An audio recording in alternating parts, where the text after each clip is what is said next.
outside, I don't know what other services they can offer, but they cannot have their dining room open. They can't have the public inside, and doing things like that. Now, let me ask you also, she said that the problem is that the electric is also connected with the garbage bill. Is that correct? It's not connected with the garbage bill, but when a person, a business, a resident, whatever, comes to the city and asks to have city services, they sign a contract where they agree that they have electric service provided, garbage service, water, sewer.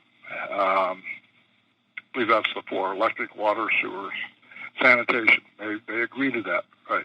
So I guess in that way you can call it tied to it. It's tied to it by the bill, but so if they cut off all their service, if they close the building, yes, they would close them all, end them all. I do appreciate your time, and hopefully you guys can figure something out, because everybody's really struggling right now. That's right. Everybody's struggling. Everybody. Yes, sir. And it's not like we're not a welfare agency. We have to provide services by contract. It goes both ways. We have to provide services. We have to be able to do it in a way that it doesn't cost. We don't lose money because it's public money. We have an obligation to be solvent. We cannot be insolvent. We have. It's a difficult shot for everybody. So after that conversation, I wasn't exactly thrilled, but then I listened again, and something stood out. This part. And we're still looking into it. There's still things we're going to try to do through the billing part of it. You see, I can't imagine being a mayor or governor or senator or even president at this time, when everyone is looking to you for the answers of what's next. And well, in this pandemic, no one has those answers. And if they tell you that they do, they're just being told what they're being told by the best minds in the world who are telling them, because I think you may or may not agree, nobody really knows what's going on. Nobody. These are unprecedented times. So instead of pitting a business owner against local officials, I'm presenting you with this. All of you who said, we're in this together, that we can get through this together. There clearly has to be a solution here, not just for her business, for the other small businesses around her, and the small businesses in so many small towns, so many medium markets, so many big cities. I believe that the follow-up to this story is going to be a good one, a positive one, because I believe that we are all in this together. You have an idea? Pipe in. Call us. Send us an email. Put your 2 cents in. I don't want to hear this, that, or the other needs to do this, and this should never do this, and all the nonsense, finger pointing, and all that bullshit going on in the mainstream media as we speak. Show the world what happens when a problem gets solved and ideas are created to help one another. Let's start that conversation from a wonderful story from Torrington, Wyoming, where small business and government work together to help one another. I'll follow up with both the mayor and Tauna next week, and I believe we'll have some good news to talk about how problem was solved with understanding and kindness. I think we all need that. Let's move on. If you're like me, you're worried about your kids. My son is 23. I got to think, what the hell and how the hell would I be reacting when I was 23 and this was going on? Scary. Oh, I remember 23. I became even more inclined to interview my 23-year-old son after reading an article in the Boston Globe this week. It reads, the last time a serious economic downturn hit in 2008, Evan Shade was in high school, and the crisis didn't seem like a concern. This time, as the coronavirus has brought the economy to its knees, it has become a personal affair. When non-essential businesses were closed last month in Kansas City, Missouri, where he lives, Shade, who is 26, lost his job at a carpet store. And he lost almost all the shifts in his second job at a coffee shop. His girlfriend, Caitlin Gardner, 23, was laid off from a different coffee shop. The money they have in their bank accounts, a little more than $1,000, is just enough to cover only this week's $800 rent check. Forget about his $300 student loan payments or the health insurance he was hoping to finally sign up for. The couple have spent their time at home applying for unemployment, fruitlessly looking for new work. And he says, quote, "I know so many people my age who are going through the same exact thing," he said. Ladies and gentlemen, the youngest American adults are facing what is, for most of them, the first serious economic crisis of their working lives. By most measures, they are woefully unprepared. So let's talk to a 23-year-old living in Reno. He's my son. And this is as real as it gets. Hi. Thanks for having me. Hey, you're welcome. Look, everybody is, a little bit scared, and obviously for their children. Just to kind of give you a little perspective on where we're at right now, Killian lives basically on the campus of the University of Nevada, Reno. He's 23 years old. He works a full-time job at a take-and-bake pizza. And a take-and-bake pizza, you've been busy, right? Oh, ridiculously so. And what's really unfortunate is that, due to the nature of this epidemic, it does have a lot of people afraid, and specifically for their children. And we have some kids who are in high school or even in college working at the pizza joint with us, whose parents will not let them come to work. So now we're stuck short-staffed, overworked, overbusy. I mean, I'm working ridiculous hours over here. And while I'm thankful that I do have a job, it's unfortunate because, I just kind of want to rest, But again, that's just perspective, Whereas from their perspective, most people would, want to be in my shoes. Seeing as how I have a job, I have steady income right now. Unfortunately, that's just the duality of the situation that we're living in. So as a 23-year-old, because I get to thinking about this, and I can't even imagine what my reaction would be when I was 23.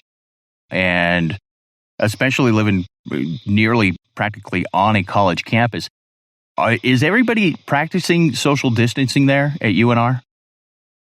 As far as I can tell, we do have the occasional sorority. We live in a neighborhood where there's lots of sororities, lots of fraternity houses. And unfortunately, that we do have some people who are still having the get-togethers and still are carrying on with social activities. Partying, just on Facebook. I think yesterday I saw a post that said, "Hey, who's got a spot where I can host my whatever birthday party?"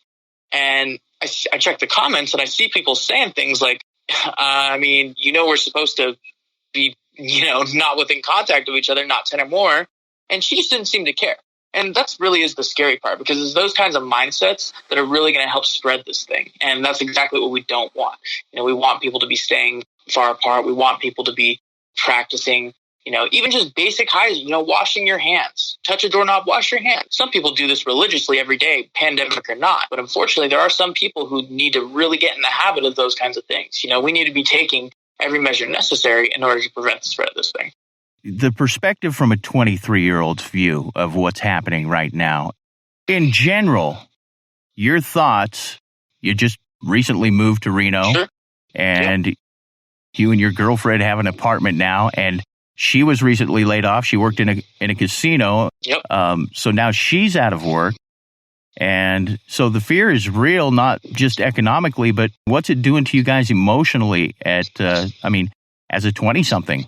Well, again, this is something that we haven't experienced before. While there are other generations who have experienced, certain nationwide, I don't want to say necessarily emergencies on this scale, but something that has shook the nation, events where 9/11, for example. Most of my generation, a little too young to truly remember the impact of a situation like that.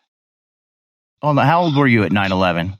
Oh, man. So you were 4, 5? 5, yep. Okay, yeah 5 years old. All right. And I remember, in first grade, and this is something that I can say that a lot of people, around my age can't even say, I remember the first year after 9/11 and what a big deal it was, so I can't imagine the impact that a situation like this, as ongoing as this is, and with the death toll and the infection rate growing, as it was expected to. Again, we understand why this is happening. However, it doesn't make it any less scary to experience something like this. It's scary, and especially like you said, coming to a new state, ready to start our lives, we needed a little bit of ground to stand on. We needed a little bit of room to kind of get ourselves settled in and to grow and to develop and to kind of really get the feel for this town.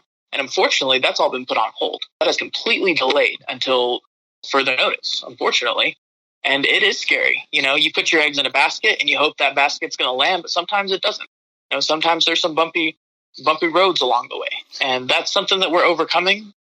But it really is interesting to be witnessing history, this from the perspective of being within the event in which it happened. As a 23-year-old, you guys are constantly on social media talking to one another.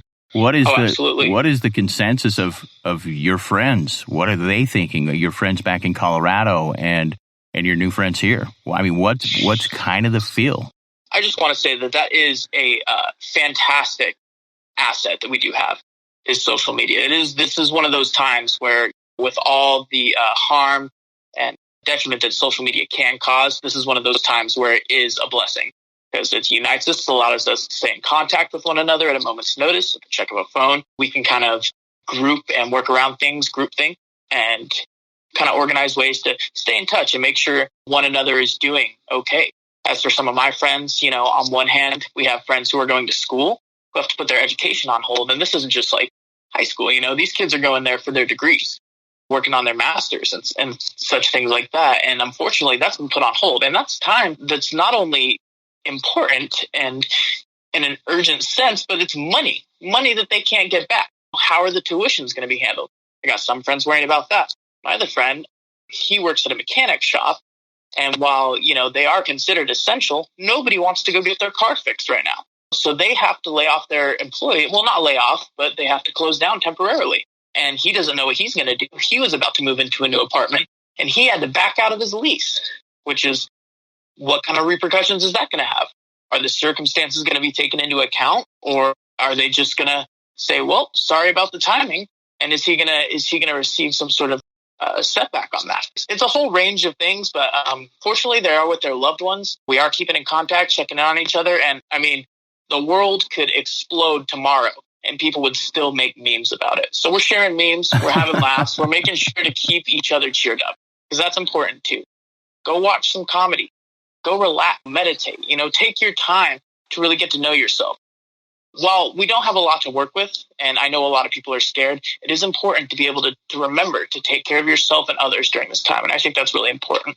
And we kind of agree as a group of friends that's kind of our sentiment, and that's kind of what we believe in. Where are you guys getting your information? Do you watch the news? Do you listen to the radio? Well, I know you don't listen to the radio, and your dad's a radio guy. So I know. I heard a little bit. When's the last time you listened to the radio? Well, and I'll be honest, and you know this as well as anyone, look at what you're doing. Podcasts have taken over. I mean, it is the mainstream now to listen to a podcast, because you find more people to identify with. A radio is a broad umbrella statement coming from a few select people, and sure, they might be local to the town they're in and whatnot, but doesn't give you that range. I can go on my phone and find 1 million podcasts right now and select any number of them, find a narrator or a host that I really like, that I identify with, that I find their opinions really strong or agreeable, and I will listen to them. And, mostly I would say, though, the internet is probably the thing where most people are getting their information, which, again, good and bad attributes to that as well. You can find something on the internet, can be really helpful, insightful, let you know what's going on, but you never necessarily know where that source is coming from. And most people, let's be honest, they're not going to do the research. They're not going to say, who is this guy? What has he written? Is it peer reviewed? That's just not a thing that comes across most people's minds when there's a reason there's money in journalism. There's money in marketing, clickbait. It's really hard to tell what's going on. And I think that's a big contributing factor to a lot of the confusion and anxiety and fear that's being spread. We're on the phone with the 20-something crowd, who also happens to be my son, 23-year-old Killian Hardy. Killian, what does and I know you can't speak for everybody, has this changed the way you see President Trump, or are you, what is your view on what he's been doing? Well, I try to avoid being politically biased towards one side or another. However, I do believe that his presidency will be defined by this situation right here. I don't think that there has been, I mean, look at Obama, the things that divide